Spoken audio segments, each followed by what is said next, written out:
Hey guys, Brain here, and welcome to a brand new episode of Tech News, something that may just become a daily series on this channel. Yeah, I know I actually plan to make a new episode once a week, but there may actually be a few episodes every single week, Monday to Friday, mainly because I love making these videos. So the sources for today are TheVerge.com as usual, CNET and Forbes. This time we're starting up with Forbes.com, and the first story is actually very interesting.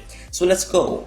AMD launches Ryzen PC chips with a price and performance that will anger Intel. AMD is coming out swinging against the long-time competitor Intel with the launch of Ryzen, its latest PC processors based on the company's Zen chip architecture.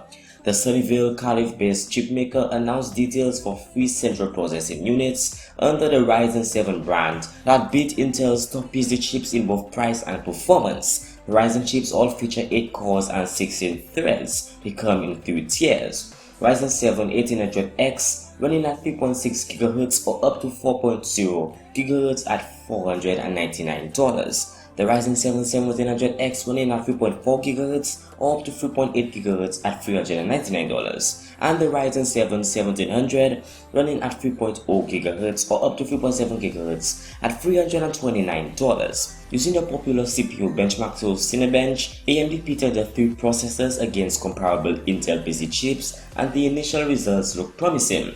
Benchmarks show the Ryzen 7 1800X performs 9% better than an Intel Core i7-6900K. Perhaps even more crucially, however, that the top of the line AMD chip costs half as much as Intel's. $499 for AMD versus $1,050 for Intel. The 1700X performs 39% better than Intel Core i7-6800K based on Cinebench's figures. The 1700X will cost $399 versus $425 for Intel's i7-6800K. Finally, the Ryzen 7 1700 achieves a 46% performance boost over the Intel Core i7-7700K and costs $329 against Intel's $350. With Ryzen, AMD hopes to reinvigorate a waning PC industry, which has experienced overall annual decline in sales for the past 5 years. Ryzen is more than just another processor launch, boasted Jim Anderson, Senior Vice President of Computing and Graphics at AMD, at the Tuesday event in San Francisco. It represents real innovation and competition in the high-performance PC market. Of course, the chips aren't likely to kickstart demand for the PC, the boom days are long gone. But by introducing some competition into the market, AMD hopes it can improve its market share and make high-performance PCs more accessible to consumers. Not only are gamers continually demanding higher performance, but so are people editing and compiling videos and photos. We're starting to see insatiable demand for better experiences when creating content, said AMD CTO Matt Papermaster in an interview. We have thousands of photos we want to edit and create photo albums for. We're all becoming content creators. The old low-resolution displays are not good enough for any of us anymore. We need more processing power. Now, actually, before I got started working on this video, I saw a few videos from the likes of Austin Evans and Linus Tech Tips, who both seemed to have been at the official presentation and got hands-on experience. So I'll link the videos below so you guys can check them out and get a little bit more information from people who were actually at the event. Next up, let's talk about pirating. Google and Microsoft kick pirate websites off the front page. Both Google and Microsoft have entered into an agreement this Monday with the British government that will see their respective search engines make piracy websites harder to find for UK users. The new voluntary code negotiated by rights holders and search engines demotes websites like the Pirate Bay that have been repeatedly flagged for copyright infringement. These sites will drop off the first page of common searches and won't appear in suggested autocompletes, reported The Telegraph. The move was made in an effort to prevent piracy and promote the discovery of legitimate forms of access to content. While Google has maintained that search traffic is not a driving force behind piracy, the move will certainly still have an impact in terms of visibility. Research has shown that the first search result on Google receives 33% of traffic, and the first page of results generates 92% of our traffic. Now, I can understand the move from Google and Microsoft's perspective because they are 2 of the biggest companies in the world and they do get a lot of traffic and attention every single day. So it makes sense that they want to provide legitimate sources to their users. But on the other side, there's a whole community of people who look to use these sites, and this may impact them a good bit. True, they could easily go to the sites directly, but the steps being taken are actually really interesting.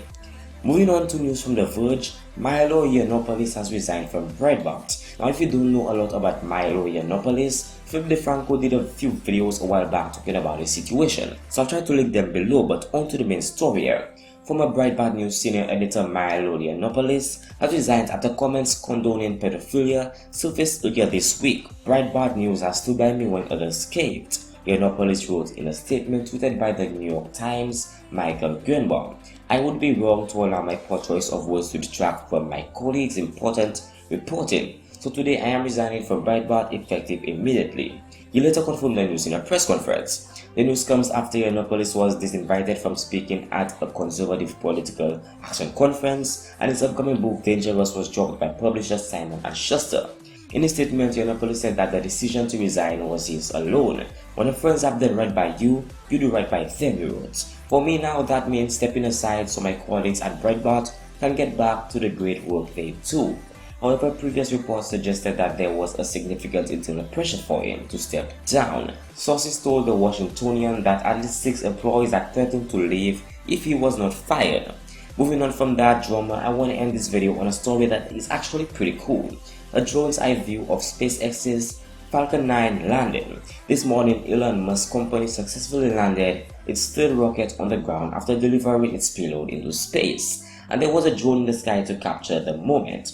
It's a unique vantage point, and SpaceX has released some neat videos in the past of its landings and attempted landings. You can check out landings in a 360-degree view from onboard cameras, from a plane, or from drones hovering near the landing site. No matter how many angles you see this from, it just doesn't get old, and the view is just amazing. It really shines light on something we don't get to see that often.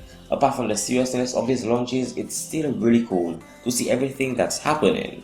And that's where I end today's video. If you want more stuff like this, don't forget to smash the like button down below, subscribe for new videos every single week, and also comment below on what you thought. As usual, all links to my sources will be listed in the description below, along with previous videos that you may want to check out. So thanks for watching Tech News episode 10, and I'll be seeing you in the next video.